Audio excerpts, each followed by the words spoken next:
தமிழகத்தின் பல்வேறு பகுதிகளில் கஞ்சா விற்றதாக பாஜகவைச் சேர்ந்த 16 நிர்வாகிகள் மீது 23 வழக்குகள் உள்ளதாக அதன் பட்டியலை சட்டத்துறை அமைச்சர் ரகுபதி வெளியிட்டார். சென்னை, தாம்பரம், ஆவடி, காஞ்சிபுரம், செங்கல்பட்டு, திருச்சி, பெரம்பலூர் உள்ள 23 வழக்கு, 14 பேர்.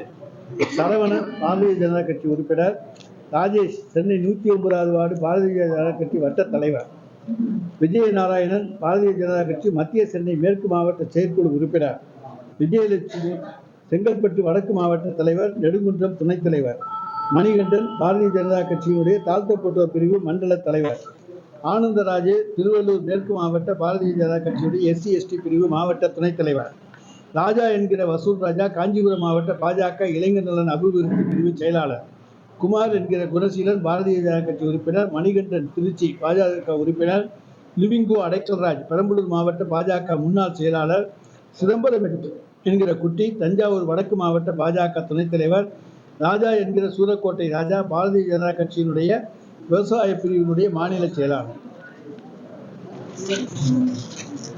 இது எங்கள்கிட்ட கொடுத்த தகவல் காவல்துறையிடமிருந்து.